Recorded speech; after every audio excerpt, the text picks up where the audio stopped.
Hello everyone, मैं नेहा और हम पढ़ रहे थे बायोलॉजी के chapter improvement in food resources. Last video में हमने देखा था क्रॉप प्रोडक्शन इम्प्रूवमेंट के अंदर न्यूट्रिशन मैनेजमेंट, और इस वीडियो में हम देखेंगे क्रॉप प्रोडक्शन इम्प्रूवमेंट के other aspects, that is irrigation and other cropping methods. तो शुरू करते हैं इरिगेशन के साथ।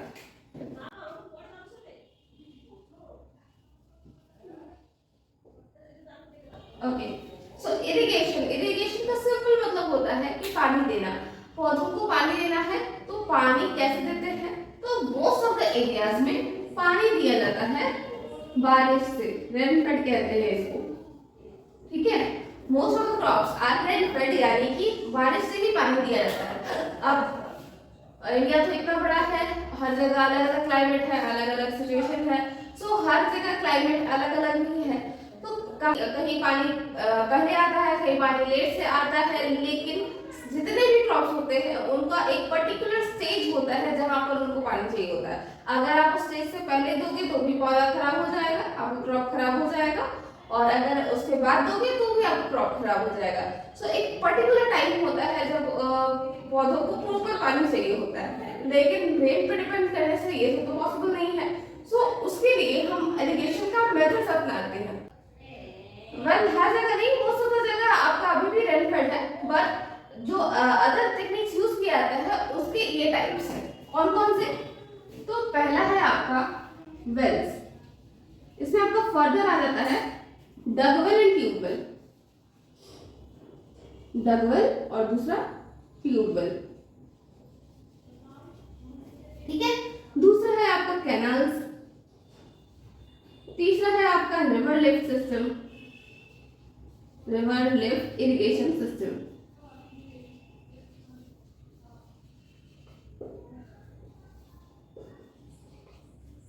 एंड देन फोर्थ है आपका टैंक्स।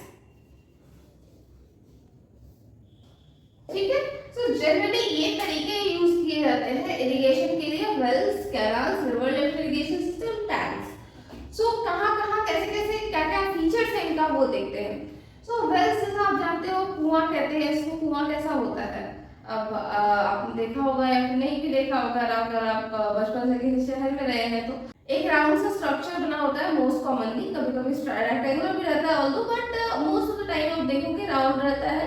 उसमें मतलब आप झांकोगे तो नीचे में पानी रहेगा। क्या किया जाता है, ऊपर से पानी मतलब बाल्टी या जो भी है डाल करके ऊपर से पानी खींचा जाता है। So that is dug well.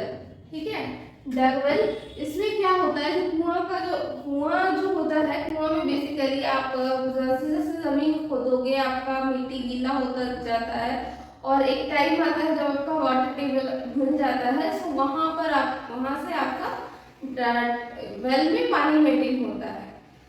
Problem क्या है इसमें? प्रॉब्लम ये है इधर आप ज्यादा डीप जा नहीं पाओगे, बिकॉज ऑब्वियसली कोई इंसान ही क्रिएट करता है वेल्स को, सो मुश्किल होता है। दूसरा प्रॉब्लम जो होता है वेल्स के साथ कि सिंस ये एक्सपोज रहता है सन से, हो सकता है आपका जब समर के साथ साइड टाइम में ये वेल सूख जाए। तो उस टाइम पे जब आपको पानी चाहिए, आपके पास पानी ही नहीं है वेल्स में। दूसरा है ट्यूबवेल। ट्यूबवेल इज आपका जो आज के दिन में हम लोग कहते हैं बोरिंग। ठीक है, हम लोग बोरिंग कहते हैं ना। क्या होता है उसमें, मतलब मशीन के थ्रू उसमें जमीन के अंदर पाइप डाला जाता है, और सेम चीज है कि नीचे में जाकर के वही स्ट्रेटा से मिल जाएगा। बट एडवांटेज क्या है कि आप ज्यादा से ज्यादा डीप जा सकते हो, बहुत डीप भी जा सकते हो। सो ट्यूबवेल जो होता है ये बहुत डीप जाता है, और इसके कारण इसमें जो पंप, उसके बाद फिर इसमें पंप यूज किया जाता है, जिससे हम लोग वाटर लिफ्ट करके हम लोग किसी एक वेल में या फिर मतलब रिजर्वर में भर लेते हैं, और वहां से मतलब यूज करते हैं वाटर को एज पर नीड। जैसे ये हम लोग के घर में भी होता है। आप लोग अगर देखोगे बोरिंग तो हर किसी के घर में होता ही है। आपका हैंड पंप लगा हुआ होगा, या फिर आपका जो मोटर होता है वो लगा होगा, वो भी आपका यही काम कर रहा है, ट्यूबवेल बेसिकली बना रहा है। ठीक है, सो ट्यूबवेल में एडवांटेज क्या है कि आप ज्यादा से ज्यादा डीप जा सकते हो, तो ज्यादा से ज्यादा पानी आपके पास अवेलेबल होगा। वो जो समर में धूप लगने से सूख जाता है, वो सीन भी चांसेस कम है, और वो वाटर टेबल सूख जाएगा तो ऑब्वियसली ट्यूबवेल भी सूख ही जाएगा। सो ये हो रहा आपका वेल्स का डिस्कशन। दूसरा होता है कैनाल्स। कैनाल्स क्या है? तो आपने रिजर्वोयर देखा होगा, रिजर्वोयर को हम लोग बेसिकली डैम बोलते हैं। आपने देखा है कोई डैम अगर आपने विजिट किया है तो आपको पता होगा एक बड़ा सा, मतलब वहाँ तो बस पानी ही दिखता है, कुछ नहीं दिखता है। बट क्या होता है कि डैम आपका कैसा है कि जैसे ये नदी है, जैसे ये एक लेट से ये रिवर है,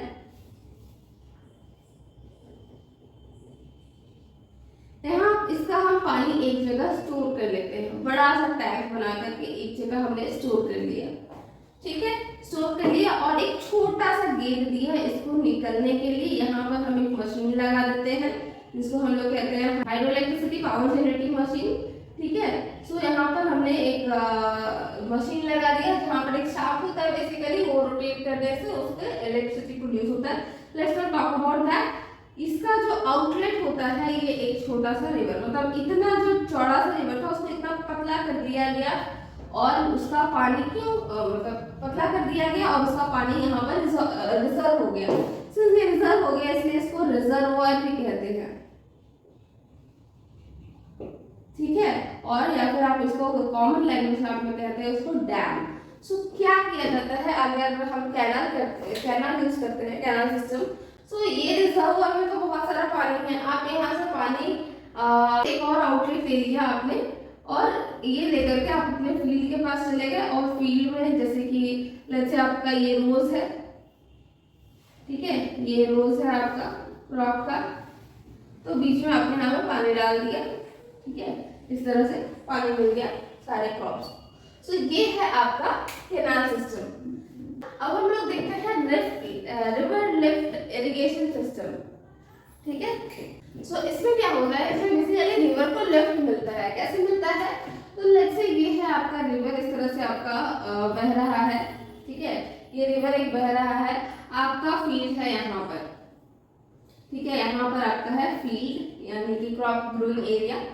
अब आप क्या करोगे, आप यहाँ से एक इसी तरह से कैनाल निकालोगे और यहाँ अपने फील्ड को दे दोगे, ठीक है। बट यहाँ पर अगर आप रिवर का वाटर अगर आप स्टोर नहीं करते हो तो वो बहुत तेजी से बहेगा, आपका सॉइल इरोड कर देगा। सो आपको उसके लिए क्या करना होगा, यहाँ से एक आउटलेट देना होगा रिवर को वापस, ठीक है। सो अब देखो रिवर का कोर्स ये था, लेकिन रिवर को लिफ्ट मिल गया और आपका इरिगेशन करने से, ठीक है, रिवर को लिफ्ट मिल गया, एक शॉर्टकट एरिया, एक शॉर्टकट तरीका मिल गया बहने का। सो इसीलिए इसको कहते हैं रिवर लिफ्ट इरिगेशन सिस्टम। क्या कर रहे हैं हम लोग, बस एक वही कैनाल दर करके ला रहे हैं फील्ड तक और उसी रिवर को हम लोग फ्लो करने के लिए एक आउटलेट दे रहे हैं। So this is river lift irrigation system. Alright, next हम लोग बात करते हैं टैंक्स का। टैंक वही है, यहाँ पर आप अगर मान लो आपने एक यहाँ पर आपने अपना एक रिजर्वर क्रिएट कर दिया, ठीक है, छोटा सा रिजर्वर ऑब्वियसली हम लोग क्रिएट कर पाएंगे। तो यहाँ पर अगर हमने रिजर्वर क्रिएट कर दिया तो ये आपका टैंक की तरह काम करेगा, है ना, ये आपका एक टंकी बन गया और यहाँ पर पानी स्टोर होगा। अब आपको ये आउटलेट ये करने की जरूरत नहीं है, आप जब आपको जब जरूरत है आप यहाँ पे भर लो रिजर्वर में, जब आपका भर जाए तो इस रास्ते को भी आप कट कर दो, ठीक है। So this is how tanks work, ठीक है। सो ये रहा, ये तो रहा कि हम लोग कैसे एक ट्रेडिशनल, मतलब पहले से हमारे पास एक सोर्स ऑफ वाटर है और उससे हम लोग यूज कर रहे हैं, उससे हम लोग ये सारा मेथड तरीका निकाले हैं कि कैसे कैसे हम लोग ला सकते हैं। दूसरा चीज जो अभी रीसेंट में स्टार्ट हुआ है, रीसेंट में भी स्टार्ट हुआ है, वो है आपका rain water harvesting system.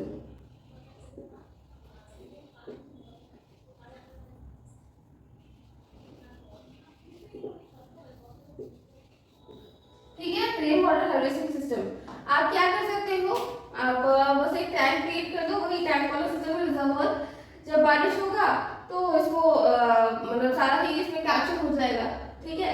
But सिर्फ इतना ही तक सीमित नहीं है, आप ऐसा भी कर सकते हो कि जैसे आसपास यहाँ का एरिया, यहाँ का एरिया, इधर सबका एरिया से आप एक इनलेट ले लो अपने रिजर्वर में। सो इससे क्या होगा, मैक्सिमम एरियाज आप कवर कर पाओगे, जहाँ जहाँ बारिश हो रहा है उसको आप अपने रिजर्वर में ले पाओगे।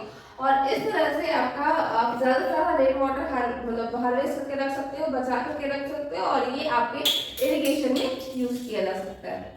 इसका एक फायदा और भी है, अगर आप ज़्यादा से ज़्यादा आप इनलेट्स रखते हो अपने रिजर्वर के लिए, तो जनरली क्या होता है कि जब भी बारिश होता है तो जहाँ पर वाटर रिटेन नहीं कर पाता है, कहीं पर सॉइल अलग अलग सॉइल का अलग अलग फीचर्स है, कोई ज़्यादा वाटर रिटेन कर सकता है, कोई कम रिटेन कर सकता है।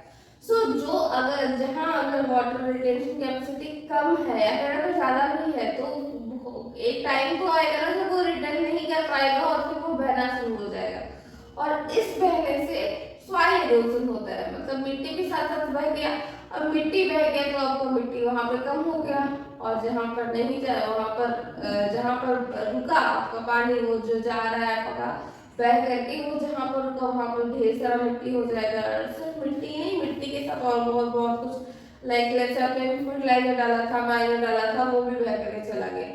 सो इससे क्या होता है, जब हम लोग चेक डैम्स बनाते हैं, इस तरह से हम लोग इनलेट ज्यादा से ज्यादा बनाते हैं, तो इससे क्या होता है कि जो भी वाटर जो बह जाने वाला था वो भी आपका आगे के आफ्टर ऑल रिजर्वर में ही रह गया। तो जब रिजर्वर में रह गया तो फिर आपका सेफ रहेगा कंपैरेटिवली, मतलब आपका मिट्टी भी सेफ रह गया और आपका पानी भी सेफ रह गया। ठीक है, अब ये तो रहा इरिगेशन का मेथड्स, मतलब आपके पास पानी कैसे अवेलेबल होगा। अब आप पानी कैसे दोगे अपने पौधों को, ये भी इसका क्या अलग तरीका है। जो ट्रेडिशनल मेथड है, क्या करते हैं हम लोग बाल्टी लेते हैं और उससे छीट देते हैं, तो इसमें आपको मैनुअल वर्क बहुत ज्यादा पड़ता है। दूसरा तरीका जो हम लोग करते हैं, ये क्या करते हैं, लेट्स से ये एक फील्ड है, ये आपका क्रॉप है, ऐसे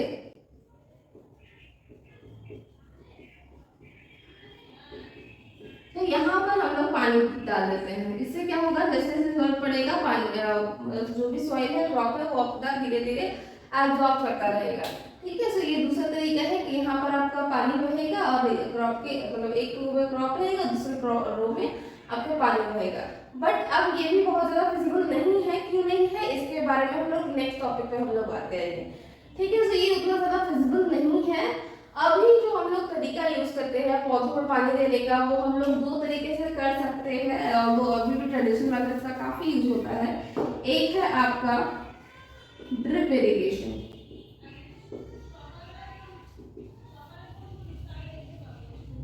और दूसरा है आपका sprinklers. So drip irrigation and sprinklers क्या होता है इसमें। ड्रिप इरिगेशन जैसा कि नाम बता रहा है, ड्रिप क्या होता है, एक एक करके जो बूंद आपका टपकता है, एक ड्रॉप जो धीरे धीरे धीरे धीरे टपकता है, उसको हम लोग ड्रिप कहते हैं। सो इस तरह से जब इरिगेशन होता है उसको हम लोग कहते हैं ड्रिप इरिगेशन।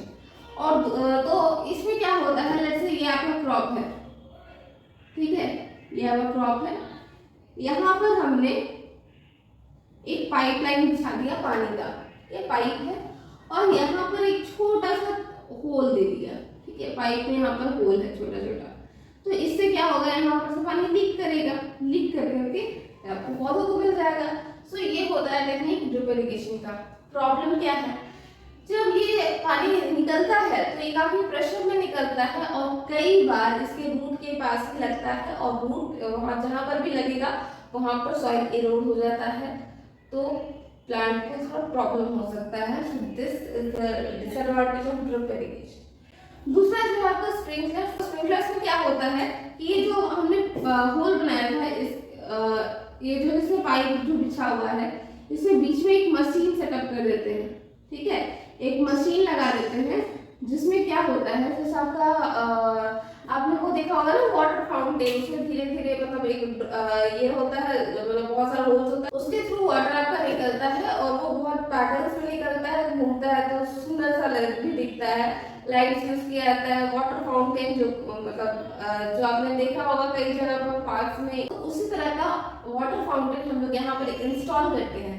इससे क्या होता है कि जब मतलब वो फाउंटेन से जब निकलता है पानी, तो ये आपका पूरे पौधों को लगता है, पूरे पौधे को मतलब आपका लीफ से होते हुए रूट तक जाएगा।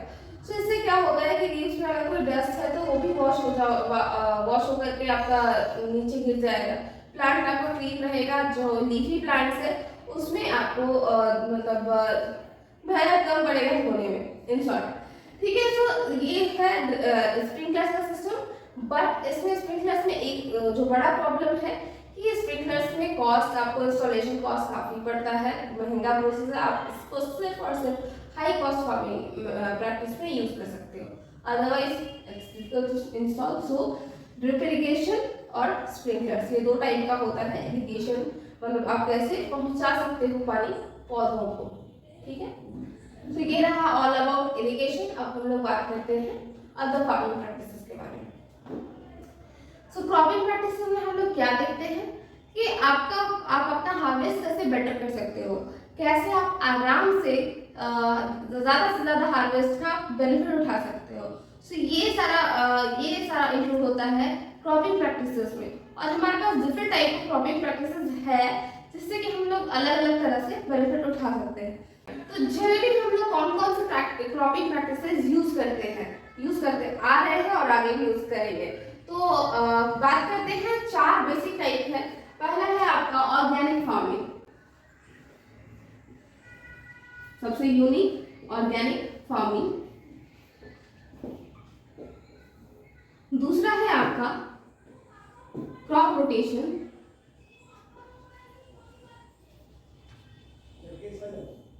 ओके। तीसरा है आपका मिक्स क्रॉपिंग,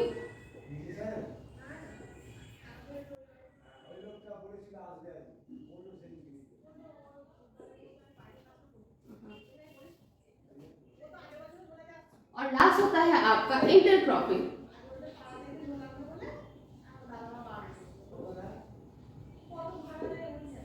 ठीक है, organic farming, crop rotation, mix cropping, inter cropping. Organic farming का नाम आपने सुना भी होगा। ऑर्गेनिक मतलब कि बिल्कुल इको फ्रेंडली है, दैट इज ऑर्गेनिक फार्मिंग। इसका बेसिक चीज क्या है, बेसिक टिप क्या है कि आप जो भी फार्मिंग करोगे, जो भी आप क्रॉप उगाओगे, उसके साथ साथ आप एनिमल हस्बेंड्री भी करोगे। ठीक है, तो इसमें बेसिक यही होता है कि आपको क्रॉप के साथ साथ एनिमल हस्बेंड्री भी करना है। ठीक है, हस्बेंड्री से क्या होता है कि इनका जो भी वेस्ट होता है, वेस्ट यानी कि एक्सक्रीटा हो गया, जो भी है वो सब आपका मैन्यूर्स की तरह लगे यूज हो जाता है। कहाँ पर यूज होता है? क्रॉप में। ठीक है, एनिमल हस्बेंड्री का जो भी वेस्ट प्रोडक्ट है वो आपका मैन्यूर्स की तरह यूज हो जाता है क्रॉप में। अब क्रॉप का जो वेस्ट है, इसका वेस्ट क्या होता है? तो जब अभी जैसे सीड हार्वेस्ट कर रहे हो अपनी वीट का, तो पूरा ये सीड आप हार्वेस्ट कर लिए तो क्या बचेगा? बस आपका वो जो प्लांट बचा वो होगा। मोस्ट ऑफ द प्लांट में तो बेसिकली सीड ही होता है ना। तो अच्छा चलो इसमें फ्रूट्स होता है, तो फ्रूट्स के अलावा भी पूरा जो प्लांट है वो जिसका लीफ और फ्रूट दोनों यूज हो रहा है, जिस क्रॉप का लीफ और फ्रूट दोनों यूज हो रहा है उसका हम बात नहीं कर रहे, पर मोस्ट ऑफ द टाइम कुछ ना कुछ ऐसा रह जाता है क्रॉप में जो कि यूज नहीं रहता है। तो इसका जो वेस्ट है यानी कि आपका जो रिमेनिंग प्लांट है वो आपका यूज जाता है एनिमल के फीडिंग में। ठीक है, सो इससे क्या होता है कि आपका मतलब एक का वेस्ट प्रोडक्ट दूसरे का इनपुट है और दूसरे का वेस्ट प्रोडक्ट पहले का इनपुट है। सो इस तरह से कॉस्ट इफेक्टिव वे में आपका क्रॉप और एनिमल हस्बेंड्री दोनों ही हो जाता है। So this is organic farming. Next crop rotation, mix cropping, inter cropping. इसमें क्या क्या होता है? क्रॉप रोटेशन नाम सिंपल है, क्रॉप को रोटेट करना है। तो रोटेट करने का क्या मतलब होता है? तो जैसे कि आपके क्लास में डेस्क का रोटेशन होता होगा तो क्या होता होगा, जो फर्स्ट बेंच का है वो लास्ट बेंच चला जाएगा, लास्ट बेंच होता है एक बेंच आगे शिफ्ट करेगा, एक बेंच आगे एक बेंच आगे, इस तरह से तो होता है। तो क्या होता है, एक मतलब क्रॉप का भी जो रोटेशन होता है, तो जो एक क्रॉप हुआ उस क्रॉप के बाद दूसरा क्रॉप, दूसरा क्रॉप के बाद तीसरा क्रॉप, तो इस तरह से रोटेशन होते रहता है। लेट्स से आपके पास आपने पढ़ा है एक रबी क्रॉप होता है, एक खरीफ क्रॉप होता है और एक ज़ैद क्रॉप होता है। पढ़ा है हमने पहले भी। ज़ैद क्रॉप के बाद आपने खरीफ क्रॉप कर लिया, खरीफ क्रॉप के बाद आपने रबी क्रॉप कर लिया और रबी क्रॉप करने के बाद आपने ज़ैद क्रॉप कर लिया। सो इस तरह से क्या होता है कि प्रॉपर रोटेशन होने के कारण आपको तीनों ही सीजन यानी कि जो भी सीजन आपका रहेगा उसमें आपको कुछ ना कुछ हार्वेस्ट मिल जाएगा, ठीक है। सो आप अपने लैंड का प्रॉपर यूज कर पाओगे। तो ये होता है क्रॉप रोटेशन में, ठीक है। अलग अलग सीजन के हिसाब से आप अलग अलग हार्वेस्ट ट्रीट कर सकते हो।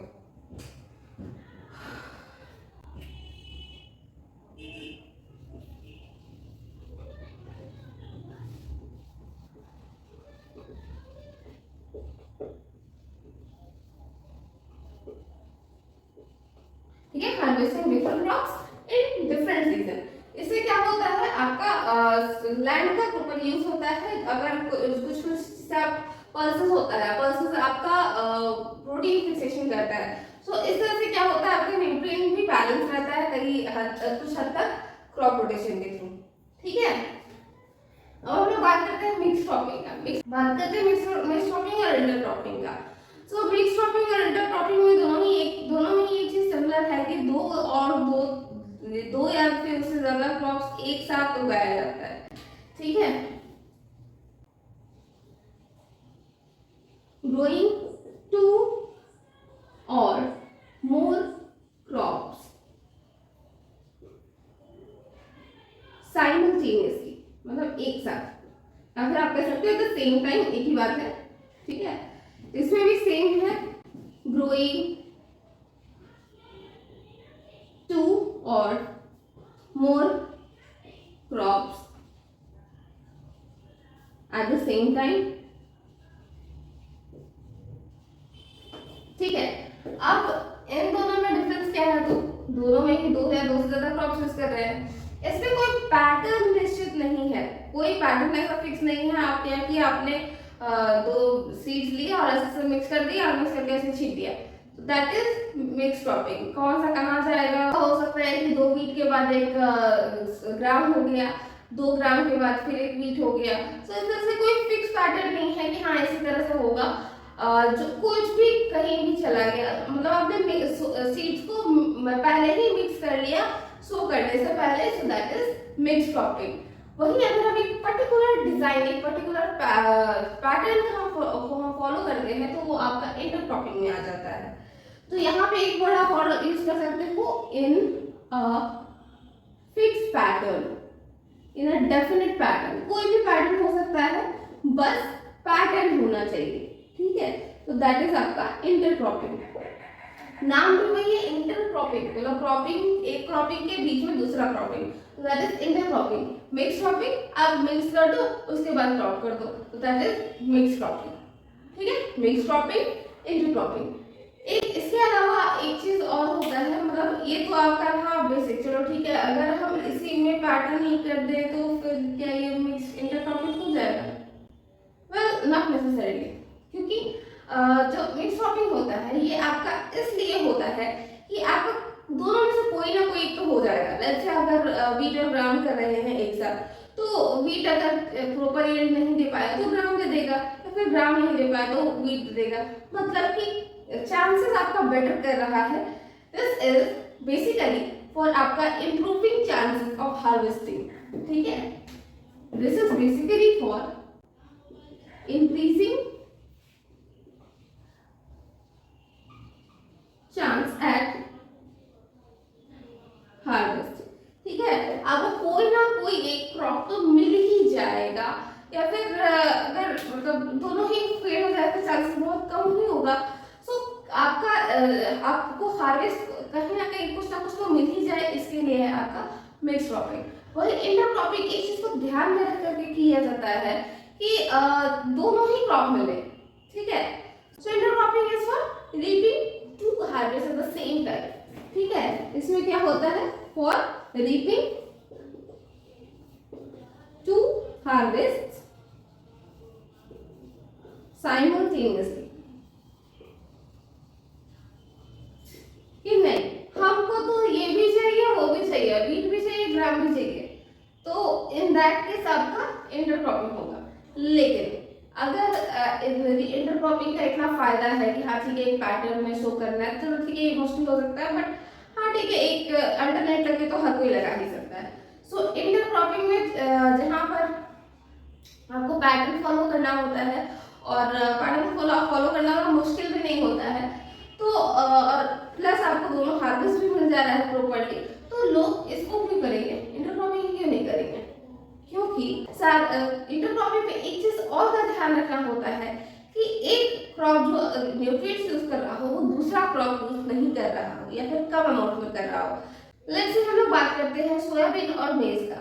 तो मान लेते हैं कि जैसे सोयाबीन है वो आपका कैल्शियम, मैग्नीशियम, पोटेशियम ये सारा यूज कर रहा है। वहीं आपका हो सकता है मेज जो है वो नाइट्रोजन, फास्फोरस और सल्फर ये ज़्यादा यूज कर रहा है। सो इस तरह से जो ये न्यूट्रिएंट अगर सोयाबीन यूज कर रहा है वो न्यूट्रिएंट आपका जो मेज है वो कम अमाउंट में कर रहा है, और जो न्यूट्रिएंट्स आपका सोयाबीन कम अमाउंट में कर रहा है उसको मेज ज़्यादा अमाउंट में ले रहा है। सो ऐसा फिक्स पैटर्न होना चाहिए, तब भी आपको दोनों से हार्वेस्ट मिलेगा। नहीं तो ऐसा पॉसिबल नहीं है। अगर जैसे आपने 2 क्रॉप लगा दिया जो दोनों ही आपका नाइट्रोजन का भूखा है, मतलब नाइट्रोजन उसको ज़्यादा चाहिए, तो सॉइल में तो आपका फिक्स अमाउंट ऑफ नाइट्रोजन है, तो कहाँ से लाएंगे? कंपटीशन हो जाएगा, तो ना आपको इसका हार्वेस्ट प्रॉपर मिलेगा ना आपको उसका हार्वेस्ट प्रॉपर मिलेगा। सो इसीलिए इंटरक्रॉपिंग में आपको एक चीज का ध्यान रखना होता है कि आपको क्रॉप्स बहुत ही ध्यान से चुनना होता है। एक को जो न्यूट्रिएंट चाहिए दूसरे को वो न्यूट्रिएंट कम अमाउंट में चाहिए हो, तभी आप इंटरक्रॉपिंग प्रॉपर्ली कर पाओगे। ठीक है। सो आपको एक चीज का ध्यान रखना होता है, किस चीज का? न्यूट्रिएंट मैनेजमेंट का। सो क्या लिखेंगे इसमें? Crops needs to be chosen carefully। बस इतना ही लिख रहे हैं फॉर न्यूट्रिएंट मैनेजमेंट। ठीक है। तो एग्जाम्पल अब देखते हैं इसका एग्जाम्पल है आपका वीट हो गया, वीट प्लस ग्राम, ठीक है, wheat plus mustard, mustard plus sunflower, बहुत सारा है इस तरह से। This is the example of mix cropping. Intercropping में आपका क्या हो गया? सोयाबीन, मेज,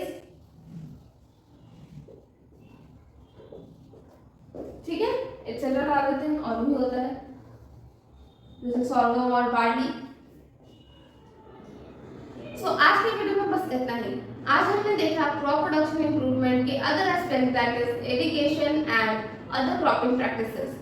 अब नेक्स्ट वीडियो में हम देखेंगे क्रॉप प्रोटेक्शन मैनेजमेंट। तो अगर आपको ये वीडियो पसंद आए तो इसे लाइक करें, कमेंट करें, अपने फ्रेंड्स के बीच में शेयर करें और हमारे चैनल को सब्सक्राइब करें। और अगर आपको इसमें कोई डाउट रह गया तो आप वो भी कमेंट कर सकते हैं। मिलते हैं नेक्स्ट वीडियो में। Thank you.